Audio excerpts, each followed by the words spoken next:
પુરુષોત્તમ ભગવાનની જય. એક તાળી તો એના માટે પડવી જોઈએ.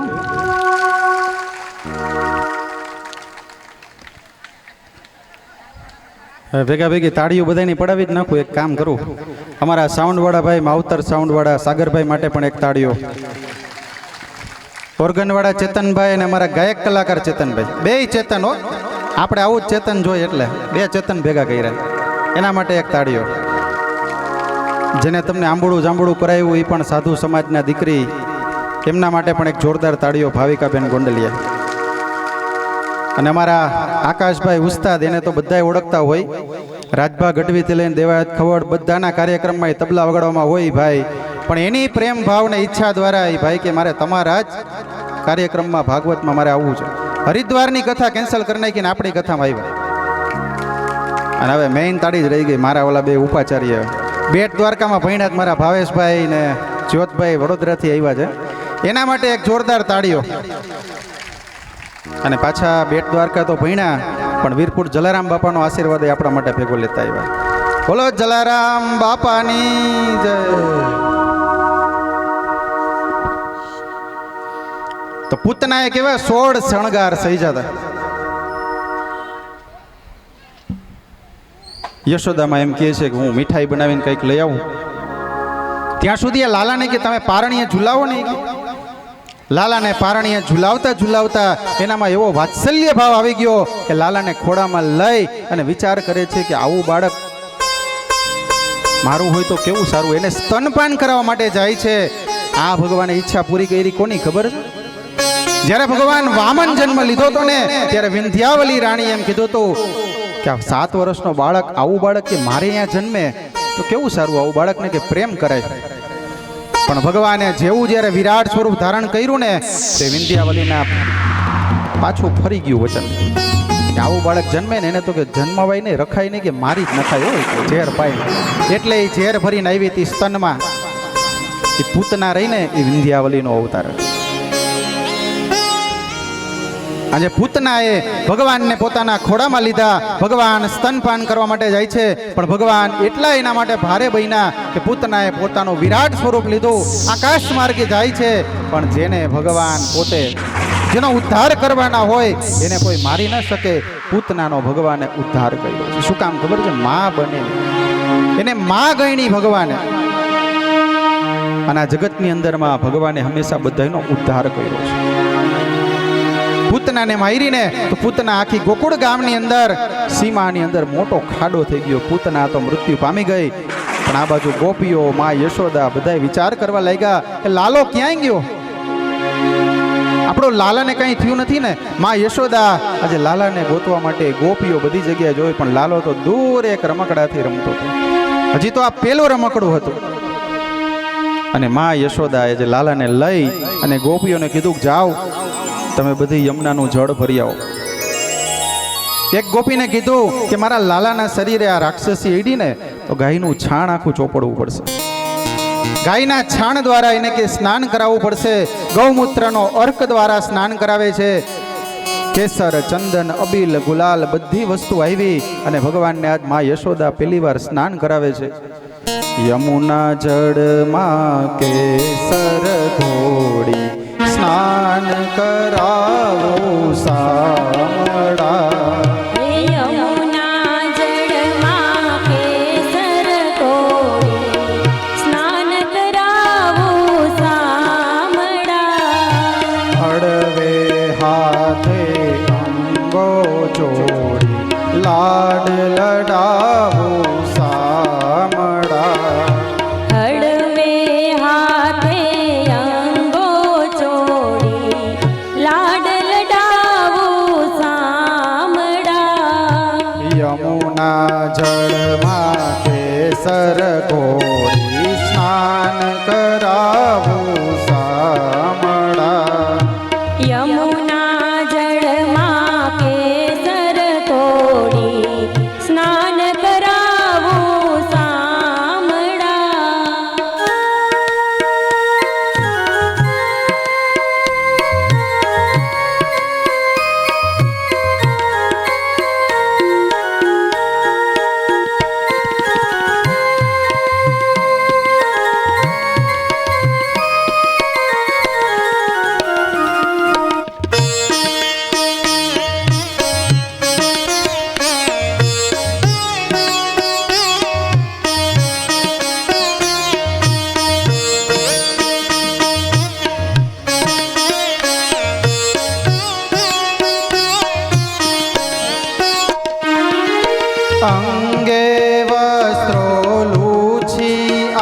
આપું પીળું પીતાંબર સામડા હે અંગે વસ્ત્રો લૂછી આપું પીળા પીતાંબર સામડા તેલ સુગંધી નાખી આપું વાંકડિયા તુજ વાડમાં હે તેલ સુગંધી નાખી આપો વાકડિયા તુજ વાડમાં યમુના જળમાં કેસર ઘોડી સ્નાન કરાવું સામડા યમુના જળમાં કેસર ઘોડી સ્નાન કરાવો સામડા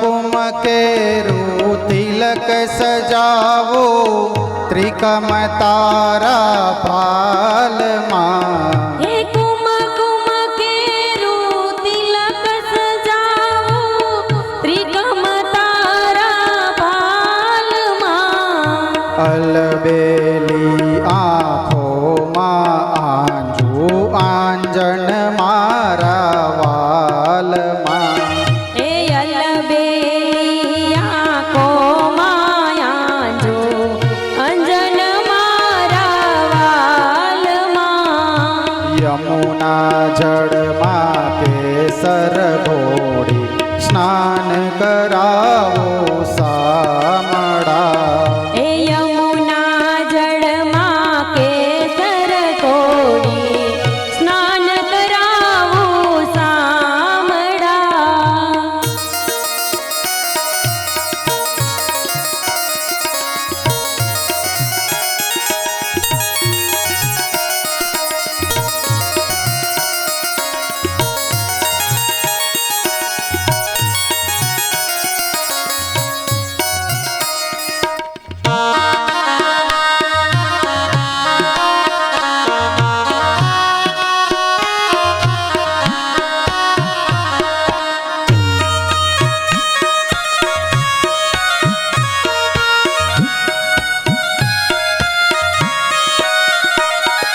हसती जाओ वाटे घाटे नाची उठो ताल मां હે હસતી જાઓ વાટે ઘાટે નાચી ઉઠો તાલમાં नजर न लागे मारा श्याम सुंदर टपका करी दऊं गाल मां એ નજર ન લાગે શ્યામ સુંદરને ટપકા કરી દઉં ગાલમાં यमुना जड़मा केसर घोड़ी स्नान करावो सामड़ा હે યમુના જળમાં કેસર ઘોડી સ્નાન કરાવું સામડા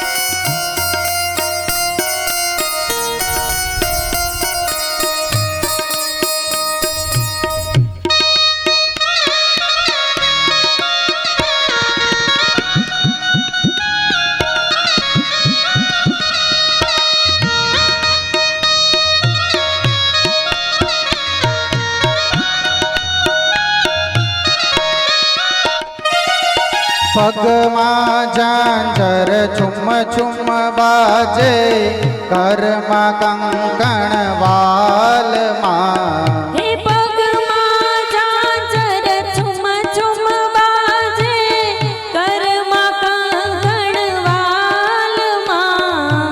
કંઠે માળા, કાનમાં કુંડળ, ચોરે ચિતડું ચાલમાં. હે કંઠે માળા, કાને કુંડળ, ચોરે ચિતડું ચાલમાં. યમુના જળમાં કેસર ઘોડી, સ્નાન કરાવો સામડા. હે યમુના જળમાં કેસર ઘોડી, સ્નાન કરાવો સામડા.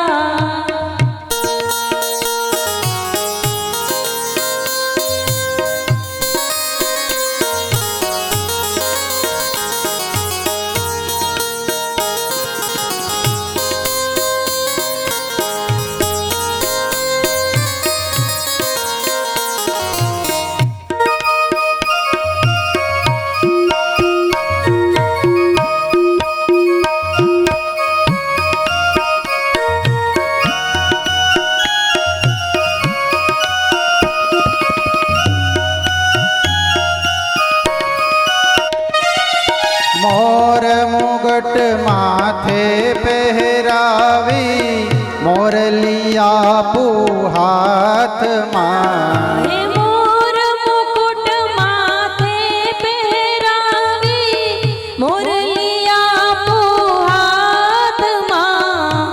કૃષ્ણ કૃપાળુ નિરખી શોભા, સળગે સગડી વાસના.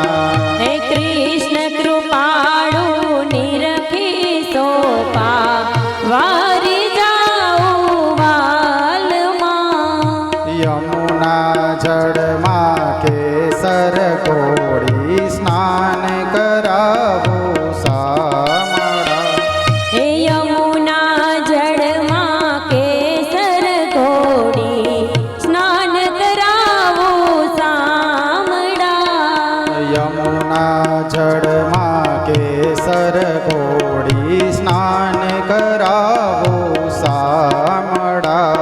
હે યમુના જળમાં કેસર ઘોડી, સ્નાન કરાવો સામડા. સ્નાન કરાવો સામડા. આપણે પણ આપણા ઘરે જે લાલો હોય એને રોજ સ્નાન કરાવી. ઘણા લોકો તો મેં યજમાનના ઘરે મેં જઈને એવું જોયું છે, રાત્રે લાલાને સુવા માટે શયન કક્ષથી લઈને બધું તૈયાર કરી દે. લાલાની સેવા છે ને અદમ્ય સેવા છે. ઘણા લોકો તો એવા હોય કે દ્વારકા, ગોકુળ, વૃંદાવન જાય ને તોય લાલાને પોતાની હારે લઈ જાય, યાત્રા એને કરાવે. આને કહેવાય પ્રેમ, કૃષ્ણ પ્રેમ. અને કૃષ્ણના પ્રેમની અંદરમાં આજ દિવસ સુધી કોઈ પણ વ્યક્તિ આંધળો બનીને જે સેવા કરે ને ભગવાનની, એની ભગવાન કાયમ લાજ રાખે છે. પ્રથમ ઉદ્ધાર કર્યો ભગવાને માં જાણી અને પૂતનાનો ઉદ્ધાર કર્યો.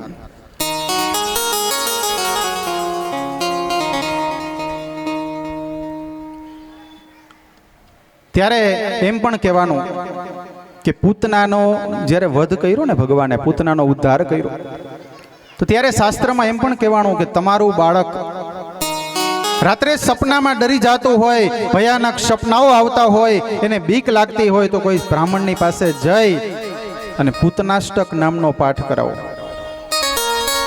તેમ છતાં પણ જો બાળકનું રડવાનું ભય બંધ ન થાય તો બ્રાહ્મણની પાસે એ બાળકની કુંડળી જોવડાવો અને એનું નિવારણ કરાવો. પછી ભગવાન પડખું ફરતા શીખા. પછી ભગવાન શું થયું, ધીમે ધીમે હાલતા શીખા. પછી એક દિવસ તૃણાવર્ત નામનો એક રાક્ષસ ગામની અંદર વંટોળ બનીને આવે છે. તૃણાવર્ત આજે ભગવાન પાસે પહોંચ્યો, પણ ભગવાન આજે તૃણાવર્ત ઉપર પણ ભારી બન્યા અને ભગવાને તૃણાવર્તનો વધ કર્યો છે. આ તો કૃષ્ણ કનૈયો, એ ધારે તો એક ક્ષણમાં બધું નષ્ટ કરી નાખે. પછી સક્ટાસુરની ને ભગવાને લીલા કરી ત્યારે ભગવાન કેટલા દિવસના હતા? 108 દિવસના હતા. માં યશોદા એમ વિચાર કર્યો કે હવે લાલો 108 દિવસનો થયો ને, તો લાવ એક કામ કરું, ગોપીઓને ગોવાળોને બધાને ઘરે બોલાવું. લાલાનું પારણું મૂકી દીધું સાઈડમાં. માં ભૂલી ગયા કે લાલો પારણામાં સૂતો છે. અને એ સમયે સક્ટાસુર નામનો રાક્ષસ ગાડામાં આવી સૂક્ષ્મ સ્વરૂપે બેસી ગયો. પણ લાલાના પારણાને લઈ અને આકાશ માર્ગે જાય ત્યારે ભગવાન પોતાનો પારણામાંથી એક પગ કાઢી સક્ટાસુરના રામ રમાડી દે છે. ત્યારે ભગવાને કીધું કે તમારા જીવન ઉપર કોઈ દિવસ ક્યારેય કોઈ પણ ભય આવે, સંકટ આવે ને, તો શક્તભંજન નામની લીલા ભગવાને કરી કે તમારા જીવનમાં આવું કોઈ સંકટ આવે ને ત્યારે 108 પારાની માળા એ હાથમાં લઈ લેવાની. માળાથી મનુષ્યનો ઉદ્ધાર છે. મેં કીધું તું ને એમ કે ગળામાં એકાધિક માળા હશે ને તો યમના દૂતો આવીને કોઈ દી ત્રાસ નહીં આપે. શું કામ? એને ખબર પડી જશે કે હરિભક્ત છે. હરિના ભક્તને કોઈ દી દોરડા ખેંચીને ન લઈ જવાય. એને તો પાર્ષદો આવે, પુષ્પક વિમાનમાં બેસાડી અને ભગવાન એને ત્યાં લઈ જાય છે. ત્યારબાદ ભગવાન દરેક મિત્રોની સાથે મળ્યા. મધુમંગલ, શ્રદ્ધામાં, મનસુખો, આવા બધા મિત્રોની સાથે ભગવાન હવે બારે મળે છે. ભગવાન એક એકને મળીને એક એકના નામ પૂછે છે. તારું નામ? બોલો કે મારું નામ શ્રુદામા. તારું નામ? ઓકે મારું નામ મધુમંગલ. ઓલાને એલા તારું નામ? તો કે મારું નામ મનસુખો. એલા તું કઈ ખાતો નથી કે? તારી માં તને કઈ ખાવા નથી દેતી કે? તારું શરીર તો જોઈ કે હાડ પિંજર દેખાય છે, કઈક ખાતો જાય કે મારી જેમ માખણ મિશ્રી? એલા કાનુડા, અમારે માખણ મિશ્રી ક્યાં લેવા જવાય કે? અરે ન હોય તો કોઈના ઘરમાંથી ચોરીને, અરે ચોરીને કોઈ દી લેવા જવાય કાકા? પકડીને નાખી દે જેલમાં. કે અહીંયા રાજ કોનું જ ખબર છે? કે કંસનું રાજ છે. અરે હું ક્યાં એમ કહું છું કે આપણા ઘરેથી કોકના ઘરેથી ચોરી, હાલો કે હું સપોર્ટ કરું. અને કનૈયાએ એ સમયે બરોબર મંડળની સ્થાપના કરી છે. એ મંડળનું નામ રાખ્યું છે ચૌર્ય મંડળ. ભગવાન એના પ્રમુખ બન્યા, દાઉજી મહારાજ એના ઉપપ્રમુખ બન્યા છે, અને અન્ય એના જે ગોપાલક મિત્રો છે એ બધા સભ્યો બન્યા છે. આજે આપણે અહીંયા જે સત્સંગ મંડળની રચના કરીને કે રાધે સત્સંગ મહિલા મંડળ, રાધે રાધે મહિલા મંડળ, આ બધા મંડળો તો હવે આવ્યા. ભગવાન આજથી 5126 વર્ષ પહેલા ભગવાનના મંડળોની સ્થાપના કરી ચૂક્યા છે. એના મંડળો આજે પણ ચાલે છે અવિરત ધારા મુજબ. પછી તો ભગવાને કીધું કે એક એક ગોપાલક મિત્રોને પોતાની સાથે લઈ જાય અને દરેક ગોપીઓની સાથે ભગવાન એવી એવી લીલાઓ કરે કે ઘરની અંદરમાં જાય અને ભગવાન માખણ ચોરીની લીલા કરે. એક ગોપીના ઘરે ભગવાને માખણ ચોર્યું, 2 ગોપીના ઘરે ચોર્યું. પછી તો ગોપીઓ માંડી ફરિયાદ કરવા. એમાં એક પ્રભાવતી નામની એક ગોપી હતી. એ કે તમારા બધાના ઘરે આવીને કે ચોરી જાય, આવે કે મારા ઘરે કે પકડીને લઈ જાઓ માં યશોદાની પાસે. અને એક દિવસ આ વાંચતે ગાજતે આખું ફૂલેકું પહોંચ્યું કનૈયાની પાસે. પ્રભાવતી એમ બોલી, હવે આજ તો પ્રભાવતીના ઘરનું માખણ ખવડાવે પાર કરું. અને ભગવાન બધાય ગોપાલક મિત્રોને લઈ પ્રભાવતીના ઘેર ગયા. દૂર માટલું હતું, પણ પ્રભાવતીને ખબર હતી કે આ કનૈયો આવે ને એટલે મારે કનૈયાને આજ કે રંગે હાથ પકડવો છે. ભગવાને શું કર્યું? મટુકી ફોડે ને ત્યારે ભગવાન એક એક ગોવાળ મિત્રોના સ્ટેપ બનાવે. એની ઉપર ભગવાન ચડે, બીજાની ઉપર ત્રીજા ચડે, છેલ્લે ઉપર ભગવાન પ્રમુખ હોય ને.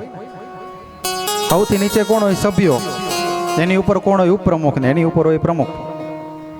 ભગવાને માખણ ચોર્યું, બધાને ખવડાવ્યું, પણ ખબર પડી કે પ્રભાવતી બોલી, એ કનૈયા. ત્યાં તો બધાય ગોવાળ મિત્રો ભાગી ગયા, એના ભાઈબંધ બધાય ભાગી ગયા, પણ કનૈયો એક દૂર મટકી યારે લટકતો રહ્યો. અરે ગોપી, મને નીચે તો ઉતાર, મારો હાથ રહી જશે, હું પડી જઈશ. અને કનૈયાના નાટક તો ગોપીઓને જોવાના બહુ ગમે. પ્રભાવતી કે આજ તો તને નીચે ઉતારું અને હમણાં તારી મા પાસે લઈ જાવી. કે હાથ પકડી અને ગોપી લઈ જાય છે પ્રભાવતી. અને માર્ગની અંદરમાં આજ કનૈયો એમ કે છે કે ગોપી, મારો હાથ જરાક ધીમે પકડી, કે મારો હાથ કે નાજુક છે, કોમળ છે. અરે કાંઈ ન થાય કે તને હમણાં લઈ જાવી. અને ગામની અંદર તો શું હોય, ગોપી હોય એટલે એને લાજ કાઢી હોય. કનૈયાએ એક કરતૂત કરી, એ કે ગોપી એક કામ કર, તું મને પકડે નો વાંધો નહીં, હવે તે ડાબો હાથ પકડી લીધો, હવે થોડીક વાર જમણો હાથ પકડી લે, એક કામ કર, હું જ છું ઈ કે. પણ કનૈયાએ પકડાવી દીધો તો હાથી ગોપીના દેરનો. આવી પ્રભાવતી વાત